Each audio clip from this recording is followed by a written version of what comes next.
Story blocks में आपका स्वागत है।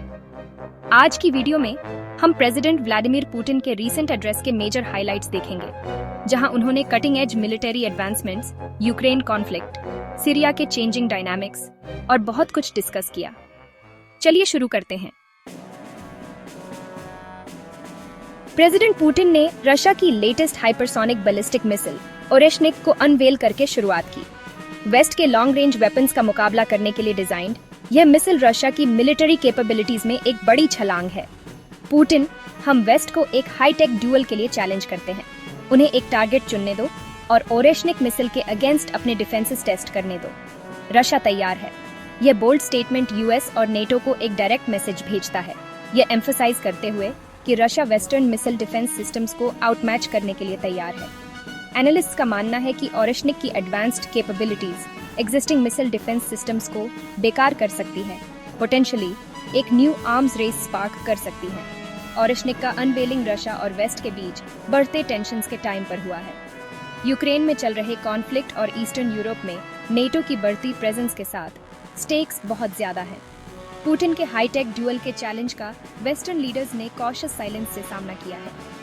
However, behind closed doors military strategists इस न्यू वेपन से होने वाले थ्रेट को असेस करने और काउंटर मेजर्स डेवलप करने में लगे हैं। ओरेशनिक सिर्फ एक मिसाइल नहीं है, यह वर्ल्ड स्टेज पर रशिया की रिन्यूड असर्टिवनेस का सिंबल है। दुनिया टेंशन्स बढ़ते देख नर्वसली देख रही है। पुतिन ने यूक्रेन में चल रहे कॉन्फ्लिक्ट को भी एड्रेस किया, एक ऐसा कॉन्फ्लिक्ट जिसने हजारों जानें ली हैं और लाखों को बेघर कर दिया है। उन्होंने दावा किया कि रशिया अपने ऑब्जेक्टिव्स के करीब पहुंच रहा है और यूएस के साथ, खासकर प्रेसिडेंट इलेक्ट ट्रंप के साथ पीस टॉक्स की पॉसिबिलिटी की ओर इशारा किया। पुतिन, हमें एक लॉन्ग लास्टिंग पीस चाहिए, टेम्परेरी ट्रूस नहीं। रशिया नेगोशिएशंस के लिए ओपन है जो ग्राउंड रियलिटीज को रिफ्लेक्ट करती हैं। ये वर्ड्स एक ऐसे कॉन्फ्लिक्ट में होप की एक किरण देते हैं जो बहुत लंबे समय से चला आ रहा है। यूक्रेन में ग्राउंड सिचुएशन कॉम्प्लेक्स और वॉलेटिल बनी हुई है। जबकि रशिया अपने ऑब्जेक्टिव्स के करीब होने का दावा करता है, यूक्रेनियन फोर्सेस कड़ा रेजिस्टेंस जारी रखे हुए हैं। चैलेंजेस के बावजूद पीस टॉक्स की पॉसिबिलिटी होप की एक किरण देती है। अब सवाल यह है कि क्या दोनों साइड्स नेगोशिएटिंग टेबल पर गुड फेथ में आने और इस डेवस्टेटिंग कॉन्फ्लिक्ट को एंड करने के लिए जरूरी कंसेशंस करने को तैयार हैं। दुनिया सांस रोककर इंतजार कर रही है, उम्मीद करती है कि पुतिन के वर्ड्स कॉन्क्रीट एक्शन में ट्रांसलेट होंगे। चैप्टर 3, सीरिया, मिशन अकम्प्लिश्ड या शिफ्टिंग सैंड्स। सीरिया की ओर रुख करते हुए, एक ऐसा देश जो ईयर्स ऑफ सिविल वॉर से तबाह हो गया है, पुतिन ने असाद रेजिम के कोलैप्स के बाद रशिया की डिफीट के क्लेम्स को रिजेक्ट किया। उन्होंने टेररिस्ट स्ट्रॉन्गहोल्ड के एस्टैब्लिशमेंट को रोकने में मिशन की सक्सेस पर फोकस किया।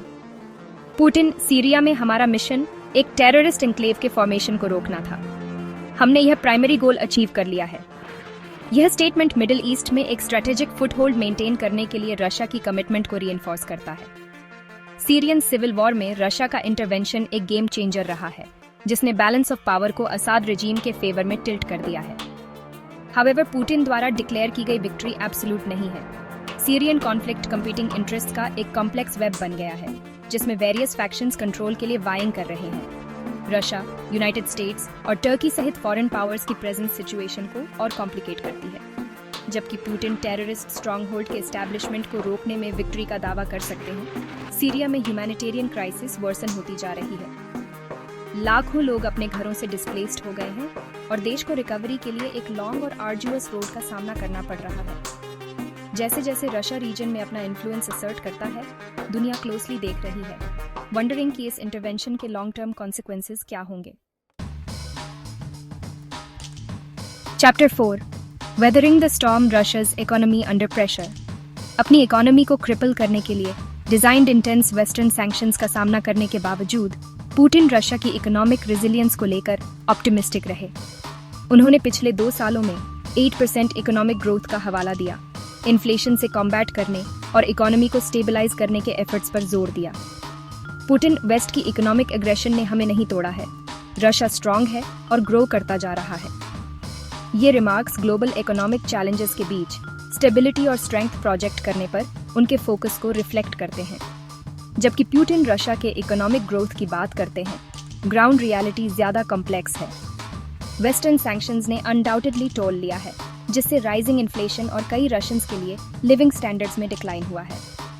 क्रेमलिन ने सैंक्शंस के इम्पैक्ट को कम करने के लिए मेजर्स इंप्लीमेंट किए हैं, जिनमें इंपोर्ट सब्स्टिट्यूशन और करेंसी कंट्रोल्स शामिल हैं।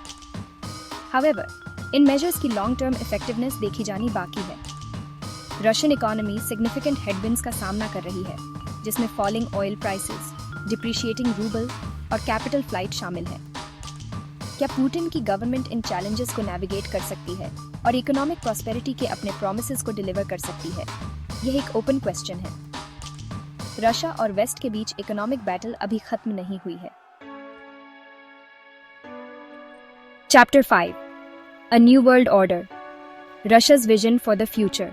अंत में पुतिन ने शिफ्टिंग ग्लोबल पावर डायनामिक्स पर कमेंट किया, मल्टीपोलैरिटी की ग्रोइंग इंपॉर्टेंस पर जोर दिया। उन्होंने ब्रिक्स जैसे इमर्जिंग अलायंसेस की सराहना की, उन्हें बैलेंस्ड ग्लोबल गवर्नेंस का फ्यूचर बताया। पुतिन, यूनिपोलर वर्ल्ड फेडिंग हो रही है। हम ब्रिक्स और अदर कोऑपरेटिव फ्रेमवर्क्स के जरिए स्ट्रॉन्गर अलायंसेस का स्वागत करते हैं। ये स्टेटमेंट इंटरनेशनल अफेयर्स में वेस्टर्न डोमिनेंस का मुकाबला करने के लिए रशिया की स्ट्रैटेजी के साथ अलाइन करता है। चाइना, इंडिया और ब्राजील जैसी इमर्जिंग इकोनॉमीज के राइज ने अनडाउटेडली 21st सेंचुरी में बैलेंस ऑफ पावर को शिफ्ट कर दिया है। ये कंट्रीज रशिया के साथ ग्लोबल अफेयर्स में ग्रेटर से चाहते हैं और वेस्ट के ट्रेडिशनल डोमिनेंस को चैलेंज कर रहे हैं। G7, जो कभी ग्लोबल डिसीजन मेकिंग के लिए अनडिस्प्यूटेड फोरम था, ब्रिक्स और शंघाई कोऑपरेशन ऑर्गेनाइजेशन जैसे ऑल्टरनेटिव ग्रुपिंग से बढ़ती कंपटीशन का सामना कर रहा है। यह एग्जिस्टिंग वर्ल्ड ऑर्डर के साथ ग्रोइंग डिसैटिस्फैक्शन को रिफ्लेक्ट करता है, खासकर डेवलपिंग कंट्रीज में। ग्लोबल गवर्नेंस का फ्यूचर अनसर्टन है। क्या हम एक मोर मल्टीपोलर वर्ल्ड देखेंगे, जैसा कि पुतिन एनविजन करते हैं, या एग्जिस्टिंग पावर स्ट्रक्चर्स बने रहेंगे? जैसे जैसे जियोपॉलिटिकल लैंडस्केप इवॉल्व होता जा रहा है, एक बात क्लियर है, रशिया पुतिन के लीडरशिप में फ्यूचर वर्ल्ड ऑर्डर को शेप करने में लीडिंग रोल निभाने के लिए डिटरमिन्ड है। Outro, the future of geopolitics. Military advancement से लेकर ग्लोबल डिप्लोमेसी तक प्रेसिडेंट पुतिन के रीसेंट एड्रेस ने जियोपॉलिटिक्स के फ्यूचर को शेप करने में रशिया के इवॉल्विंग रोल को हाईलाइट किया। ग्लोबल अनसर्टेनिटी और टेंशन के बैकड्रॉप में दिए गए उनके वर्ड्स ने दुनिया को वंडरिंग में छोड़ दिया है कि आगे क्या होगा। क्या रशिया के अपने इंटरेस्ट की परस्यूट ग्रेटर कॉन्फ्लिक्ट की ओर ले जाएगी, या मोर स्टेबल और कोऑपरेटिव वर्ल्ड ऑर्डर की ओर कोई रास्ता है? इन डेवलपमेंट्स पर आपके क्या विचार हैं? नीचे कमेंट्स में हमें बताएं। और ज़्यादा जियोपॉलिटिकल अपडेट्स के लिए स्टोरी ब्लॉग्स को लाइक, शेयर और सब्सक्राइब करना न भूलें।